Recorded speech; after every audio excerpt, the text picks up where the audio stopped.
तो भाई लोग कैसे हो। आज मैं आप लोग के सामने आतंक का अगला भाग लेके आया हूँ। चलिए कहानी स्टार्ट करते हैं। ओह, जादुई जल ने तो एक खूंखार प्राणी को पैदा कर दिया। मेरे ही सर्प अब अपनी फुंकार मुझ पर छोड़ रहे हैं। जादुई फुंकार से मुझ पर बेहोशी छा रही है। इस फुंकार को अपनी जहरीली फुंकार से काटना होगा। नागराज की फुंकार का जादुई फुंकार से मिलन होते ही आह विस्फोट, मेरी फुंकार के साथ मिलते ही ये दोनों फुंकारें फट पड़ी। अगर मैंने एक पल पहले फुंकार छोड़ना रोक न दिया होता तो मेरा सिर भी उड़ जाता। इसकी फुंकार रोकने का एकमात्र रास्ता मेरी फुंकार है और उसका प्रयोग करने से मेरी अपनी जान जा सकती है। इसकी फुंकार को रोकना होगा, लेकिन इसको रोकूं तो कैसे। एक रास्ता है। नागराज की आंखें चमक उठी। सम्मोहन हवा में तैरने लगा और फुंकार छोड़ने वाले दोनों सर्पों को एक दूसरे की सूरत में नागराज नजर आने लगा। दोनों एक दूसरे पर ही फुंकार उगलने लगे और उसी पल उसमें नागराज की फुंकार भी शामिल हो गई। दोनों सर्पों को अपनी फुंकार से अलग होने का मौका ही नहीं मिला और उस धमाके ने उनके चिथड़े उड़ा दिए। आश्चर्य की बात है, मेरी या मेरे सर्पों की फुंकार में तो कोई विस्फोटक क्षमता नहीं है। फिर इनकी फुंकार विस्फोटक क्यों थी? शायद ये जादू का असर था। नहीं नागराज, ये उस वक्त मेरे शरीर का अंग थे और मैं ध्वंसक सर्प का जादुई रूप हूँ, इसलिए उनकी फुंकार भी मेरे गुण समा गए थे। तू उनसे बच गया, लेकिन मुझसे नहीं बच सकता। ओफ, ये मुझको उलझाए हुए है और हंकारा भूमिगत जल को निकालता जा रहा है। न जाने कौन सी मुसीबत आने वाली है। उधर ध्रुव का शरीर भंवर के अंदर खिंचता ही जा रहा था। ओह, ये भंवर तो पानी के अंदर ही काफ़ी दूर तक बनी हुई है। पानी खारा हो गया है और शार्क जैसी मछलियाँ भी नजर आ रही है। मतलब साफ है, भंवर मुझे खिंचती हुई समुद्र तक ले आई है। ओह, ये इलाका तो मेरा देखा हुआ है। मैं समझ गया कि ये भंवर किसने बनाई है। यह स्वर्ण नगरी वासियों का काम है। उन्होंने ही इस भंवर के द्वारा छिछड़े को खींचा है और मुझे भी बुला भेजा है, लेकिन उनको मुझसे क्या काम हो सकता है। और फिर तुमको बुलाने का कारण यही है ध्रुव। हमने राजनगर पर भाप के बादल देखे थे, उसमें एक खास जादुई ऊर्जा थी। उस जादुई ऊर्जा का कारण जानने के प्रयास में हमने तुमको और इस राक्षस को देखा। हम यह जानना चाहते हैं कि यह तुमको कहाँ मिला। यह तो एक मनुष्य है जो पानी में गोता लगाते लगाते राक्षस बन गया। कैसे बना यह मुझे नहीं मालूम। ओह, यानी तुमको सही स्थान का पता नहीं है। सही स्थान? मुझे सारी बातें साफ साफ बताओ। यह देव जाति और रक्ष जाति की योगो पुरानी युद्ध गाथा का एक हिस्सा है ध्रुव। बात लगभग 3,500 साल पुरानी है। जहाँ पर आज राजनगर और महानगर बसे हुए हैं, वहीं कहीं एक विशाल शक्तिशाली और समृद्ध राज्य सिरोधर हुआ करता था। उस समय देवों का प्रभाव लगभग पूरी पृथ्वी पर फैल चुका था। पाप के रक्षक रक्ष जाति वालों यानी राक्षसों का लगभग विनाश हो चुका था। उनकी अपनी संख्या और प्रभाव बढ़ाने की सख्त जरूरत थी और राक्षसों के नायक विभिषु ने इस काम के लिए सिरोधरपुर को ही चुना। उसने सिरोधरपुर के पास में ही गुप्त रूप से एक भूमिगत नगर का निर्माण किया। यह ऐसा मायावी नगर था जिसमें प्रवेश करने वाला हर देव या इंसान राक्षस बन जाता था। समस्या एक ही थी, सिरोधरपुर की जनता को उस भूमिगत नगर में आने के लिए मजबूर कैसे किया जाए। इसका रास्ता भी विभिषु ने निकाल ही लिया। उसने राक्षसी शक्तियों के द्वारा सिरोधरपुर में कहर फैला दिए और विभुत्सु का खास आदमी हंकारा वेश बदलकर मुसीबत में फंसे कई लोगों को सुरक्षित स्थान पर ले जाने का लालच देकर उनको भूमिगत नगरी में ले आया। उस पताल नगरी में पैर रखते ही वे सभी राक्षसी शक्तियों से युक्त हो गए और यह सिलसिला चलता रहा। सिरोधरपुर के वासी ही राक्षस बनकर सिरोधरपुर में तबाही मचाते रहे और उनसे बचाने का झांसा देकर हंकारा सिरोधरपुर वासियों को पताल नगरी में लाकर राक्षस बनाता रहा। हमको जब तक इस बात का पता चला तब तक पूरा सिरोधरपुर राक्षस जाति में बदल चुका था। अब एक ही रास्ता था, पताल नगरी पर हमला करके उनको राक्षसों सहित नष्ट कर देना। लेकिन यह काम आसान नहीं था, क्योंकि नगरी भूमिगत थी। बाहर से उस पर हमला कर पाना असंभव था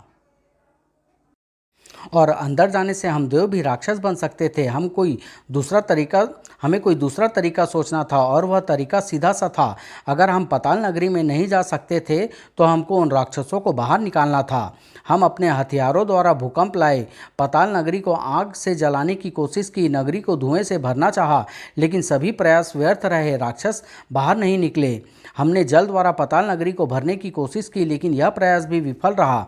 तब एक देव ने एक ऐसी ऊर्जा तीर का आविष्कार किया जिसकी ऊर्जा पानी में घुलकर ऐसे मिश्रण का निर्माण करती थी जो जादुई ऊर्जा को भी घोल सकता था। हमने उस तीर को धरती के गर्भ में छोड़ दिया। तीर की ऊर्जा भूमिगत जल के साथ मिश्रित हुई और तीर द्वारा बनी सुरंग में वह जल ऊपर आकर भूमिगत नगरी को भरने लगा। वह जल जादू को भी घोल रहा था, इसलिए राक्षसों की सारी जादुई शक्तियां उस पर विफल होती रही और पूरी पाताल नगरी जल मिश्रण से भर गई। पाताल नगरी से बाहर आने की कोशिश करते राक्षसों को देवों ने ढेर कर दिया और जो अंदर रहे वे जल में डूब मरे। विभुत्सु की पाताल नगरी का आतंक समाप्त हो गया था, लेकिन 3500 साल के बाद आज वह आतंक फिर से जाग उठा है। इस राक्षस के शरीर में वही तीर ऊर्जा मौजूद है जिसने जल मिश्रण के जरिए राक्षसी ऊर्जा को सोख लिया था। ओह, यह नदी में इतना नीचे चला गया था कि भूमिगत जल के संपर्क में आ गया होगा। यह वही जल होगा जो पाताल नगरी में भरा गया था। हमको सिर्फ एक ही डर है विभुत्सु का, अगर वह भी किसी प्रकार जिंदा हो उठा तो इस बार वह सावधान होगा। उसको नष्ट करना इतना आसान नहीं होगा, उसको उठने से पहले ही नष्ट करना होगा। चलो मुझे नदी में वह स्थान दिखाओ ध्रुव, उसके बाद हम अपनी योजना बनाएंगे। नागराज भी अनजाने में विभुत्सु को उठने से रोकने की कोशिश कर रहा था। हंकारा पानी को बाहर निकालता ही जा रहा है और मैं अपने ही ध्वंसक सर्प से जूझने के चक्कर में उस तक पहुंच ही नहीं पा रहा हूँ। इस शरीर के 2 सर्पों को मैं सम्मोहित करने में सफल रहा था, इसको भी अपने सम्मोहन जाल में ही फंसाता हूँ। ये सम्मोहन तरंगे, मैं इस जाल में नहीं फंसूंगा नागराज, कोई फायदा नहीं है ध्वंसक, कभी न कभी तो तू आँख खोलेगा ही, तब तू सम्मोहित हो जाएगा। मैं अपनी आँखें ही फोड़ लूँगा नागराज, फिर तू मुझे कैसे सम्मोहित करेगा। तुझमें अभी भी अपनी जीभ से महसूस कर सकता हूँ नागराज, तू बच नहीं सकता। वह विष फुंकार तो मेरे अपने ही सर्प पर खास असर नहीं करेगी, लेकिन शायद ध्वंसक सर्प अपने ही साथी को नष्ट कर सके। मुझे तो इसके शरीर से विस्फोट करने के लिए और तत्व मिल रहे हैं। वार उल्टा पड़ गया। सम्मोहन वार नहीं कर सकता, ध्वंसक सर्प छोड़ नहीं सकता, फुंकार असर करेगी नहीं तो फिर कौन सा वार करूं। नागफनी सर्प इसको काट सकते हैं, लेकिन उनको भी ये अपने पास तक पहुंचने ही नहीं दे रहा है। जमीन के नीचे से निकल रहा भूमिगत जल तेजी से चारों तरफ फैल रहा है। ध्वंसक मुझे अपनी इस जादुई जल में गिराने की कोशिश कर रहा है ताकि मैं भी इसके जैसा ही बन जाऊं। अगर जल्दी ही ध्वंसक मेरे काबू में नहीं आएगा तो शायद ये अपने इरादे में कामयाब हो जाएगा। ध्वंसक पर काबू पाने के लिए पहले मुझे इसकी विस्फोटक शक्ति का राज जानना पड़ेगा, और यह राज मुझे ये विशेष नागफनी सर्प बता सकते हैं जिसके शरीर से ध्वंसक सर्प पैदा होते हैं। नागराज को जल्दी ही जवाब मिल गया। ओह, ध्वंसक सर्प मुख्यतः ग्लिसरीन के बने होते हैं और वायु के संपर्क में आते ही ये हवा से नाइट्रोजन को सोख कर शक्तिशाली विस्फोट नाइट्रोग्लिसरीन का निर्माण करते हैं। यानी अगर इसके शरीर का संपर्क हवा से काट दिया जाए तो इसकी विस्फोटक शक्ति भी खत्म हो जाएगी। यह काम शायद मेरी विष फुंकार कर सके। फुंकार ने चारों तरफ से ध्वंसक को घेर लिया, लेकिन ओह, यह तो मेरी घातक फुंकार को शरबत की तरह पी रहा है। अब क्या करूं? हाँ, एक तरीका है, इसको जादुई जल के कारण बने कीचड़ में गिराना होगा। कीचड़ में गिरने से इसके पूरे शरीर से कीचड़ लिपट जाएगा और इसके शरीर को हवा से संपर्क कर जाएगा और ये विस्फोटक हमला करने की स्थिति में नहीं रह पाएगा। अब तू मुझसे नहीं बचेगा हंकारा, पहले तू अपने आप से बच ले नागराज। ओह, ये जादुई जल में नहा गया हूँ, अब मैं भी राक्षस बन जाऊँगा। मुझे इस जादुई जल के असर से बचना होगा, लेकिन कैसे? समझा, इस जल का असर अभी मेरी त्वचा तक ही है। इससे पहले कि ये जल मेरे रोम छिद्रों के जरिए मेरे शरीर में घुसे, मैं जादुई जल से भीगी अपनी केंचुली उतार फेंकूंगा। लेकिन ऐसा करने से मैं कमज़ोर भी हो जाऊंगा। मुझे ध्यान रखना होगा कि मैं जादुई जल में गिर ना जाऊं। अब तू गया नागराज, अब तू मेरे जादुई वार से नहीं बच पाएगा। मेरी खाल सिकुड़ रही है, मेरी हड्डियों को दबा रही है। नागराज पर जादू असर करता जा रहा था। ड्रिलिंग मशीन तेजी से पानी निकालती जा रही थी और पाताल नगरी में भरे जल का स्तर घटता जा रहा था। मैं कितने युगों बाद उठा हूँ पता नहीं। देवों ने मेरी योजना को ध्वस्त कर दिया, लेकिन इस बार विभुत्सु उनके जाल में नहीं फंसेगा। पता करता हूँ कोई देव मेरी नगरी के आसपास तो नहीं है। एक देव पाताल नगरी की सीमा पर है, उस सीमा पर जिसका पता अब तक देवों को भी नहीं था, लेकिन अब वह सीमा द्वार एक नदी के तल में चला गया है। कमाल है, यानी मुझे सोए मुझे सोए कई सदियां बीत चुकी है, लेकिन इससे कोई फर्क नहीं पड़ता। मैंने जो योजना सदियों पहले बनाई थी वह अब पूरी होगी। सारे देव मरेंगे और शुरुआत इस देव से होगी। ये तुम मुझे कहाँ ले आए हो ध्रुव? यहाँ पानी में न तो उस तीर ऊर्जा का कोई चिन्ह है और न ही जादुई राक्षसी ऊर्जा का। जगह तो यही है धनंजय, मुझे अच्छी तरह से पता है, लेकिन वह जादुई जल न जाने खींच कर कहाँ चला गया है। जादुई जल सचमुच खींच रहा है देव, क्योंकि पाताल नगरी के ऊपर उग गए जंगल में एक यंत्र के द्वारा भूमिगत जल को बाहर निकाला जा रहा है। राक्षस आज़ाद हो रहे हैं तुम देव को बंदी बनाने के लिए। विभित्सु, तू तू फिर से जाग गया? हाँ, अगर विभित्सु जागता नहीं तो देव मौत की नींद सोते कैसे? ले भेज रहा हूँ मैं तेरी मौत को। ओह, हम पर ही कैसी मुसीबत छोड़ दी विभित्सु ने। मैं इसके लिए तैयार होकर नहीं आया था, लेकिन इसको रास्ते से हटाए बगैर हम कुछ नहीं कर सकते धनंजय। तुम्हारे पास तो देव शक्ति है, नष्ट कर दो इसको। मेरा स्वर्ण पास जिसको जकड़ लेता है वह स्वर्ण पास का गुलाम बन जाता है। शायद इसको भी सर्प पास से इसे भी सर्प पास गुलाम बना सके। फूंक से बादल को उड़ाना चाहता है। सटपाद को इस मामूली रस्सी से गुलाम बनाएगा तू? वह मुझसे स्वर्ण पास छूट गया। देख सटपाद अभी भी अपने मर्जी का मालिक है और मेरी मर्जी तुम दोनों की मौत है। वह हमारे शरीर के चारों तरफ का पानी जम रहा है और हम बर्फ़ में ढकते जा रहे हैं। सिर्फ हमारे सिर्फ बर्फ़ से बचे हैं, सिर्फ सिर ही क्यों, ताकि ये हमारे सिरों को धड़ से उड़ा सके और हम कुछ न कर सके। मेरी मस्तक मणि अभी आज़ाद है ध्रुव, उससे हम कुछ देर तक बचे रह सकते हैं। ओह, ये मेरी मणि को भी जादुई बर्फ से ढक रहा है। हमको आज़ाद होना पड़ेगा धनंजय। तुम्हारा स्वर्ण पास, उसको तुम विचार तरंगों से भी संचालित कर सकते हो। कर सकता हूँ, लेकिन स्वर्ण पास तो पष्टपाद पर बेअसर है, लेकिन बर्फ पर तो बेअसर नहीं है ना।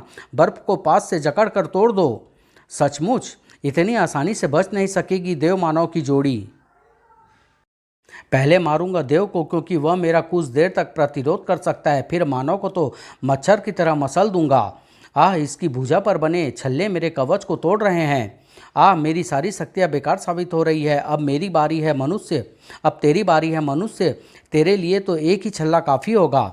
यह सच कह रहा है, मुझे इसकी कमजोरी ढूंढनी होगी, लेकिन ऐसा जीव तो देखा ही पहली बार गया है छिछड़े के अलावा। छिछड़ा, यस, अब मुझे इसकी एक कमजोरी समझ में आ रही है। उम्मीद है कि मेरे मुंह से निकली खास सीटी पानी जैसे सघन माध्यम में तेजी से चलकर समुद्र तक जल्दी पहुंचेगी और मदद जल्दी ही आएगी। मदद आने में देर नहीं लगी। अपनी जादुई शक्तियों की लाख कोशिश के बावजूद भी सटपाद अपने आप को डॉल्फिनों के घातक हमले से बचा नहीं पाया। यह कैसा चमत्कार है ध्रुव? सटपाद डॉल्फिनों से अपनी सुरक्षा क्यों नहीं कर पा रहा है? इसके पास तो जादुई शक्तियाँ हैं। पाताल नगरी की जादुई शक्तियाँ कहो धनंजय। जब मैं इससे बचने का उपाय सोच रहा था तो मेरे दिमाग में यह ख्याल आया कि छिछड़ा तो जादुई जल का स्पर्श होते ही राक्षस बन गया था, लेकिन यह पानी तो यहाँ पर सदियों से था। जल में रहने वाले कई जीव जंतु इसके संपर्क में आते रहे होंगे, लेकिन हमको इस नदी में किसी दैत्य मछली के देखे जाने की खबर कभी नहीं मिली। यानी पाताल नगरी का जादू जल जंतुओं पर असर नहीं करता था। शायद इसलिए क्योंकि पाताल नगरी को खास तौर से मानवों को राक्षस बनाने के लिए बनाया गया था। यह ख्याल दिमाग में आते ही मैंने अपने मित्र डॉल्फिनों की मदद के लिए बुला भेजा और नतीजा तुम्हारे सामने है। कमाल है ध्रुव, अब हम समुद्री जीव जंतु की मदद से राक्षसों की इस नगरी को नष्ट कर देंगे। विभित्सु इसकी काट भी ढूंढ लेगा धनंजय। उसको रोकने का सबसे अच्छा उपाय मंत्रित जल को बाहर निकलने से रोकना है। हमको तुरंत जंगल के उस स्थान पर पहुंचना चाहिए जहां पर जल को निकाला जा रहा है। मंत्रित जल को यहाँ पर निकाला जा रहा था। कुछ ही देर में तेरी टूटी फूटी हड्डियों से भरा तेरी खाल का थैला पानी पर तैरता नजर आएगा नागराज। पानी पर तैरती मेरी लाश, ओह, यह तो वह जल है जिसमें जादू को घोलने की शक्ति है, ऐसा हंकारा ने खुद कहा था। यानी यह जल मेरे शरीर पर हुए जादू को भी घोल सकता है। कोशिश करके देखने में कोई हर्ज नहीं है, वरना मौत तो ऐसे भी निश्चित है, और इस जादुई जल में भीग कर भी। और वाह, जादू सचमुच खत्म हो रहा है। अब इससे पहले कि हंकारा का जादू खत्म हो जाए और जल का जादू दोबारा मुझ पर चढ़ जाए, इस पानी से अलग हो जाना चाहिए। नागराज, तू तू ठीक हो गया? हाँ, और इसका मतलब है कि अब तू बीमार पड़ने वाला है। मेरी विष फुंकार को पीकर तेरी फुंकार के घातक प्रभाव को मैं जान चुका हूँ, इसलिए मैं अब तक अपनी सांस रोके रखूँगा जब तक मेरा पानी निकालने का कार्य पूरा नहीं हो जाता। अब मैं तेरे वारों से नहीं बल्कि तू मेरे वारों से बचने की कोशिश करता फिरेगा नागराज।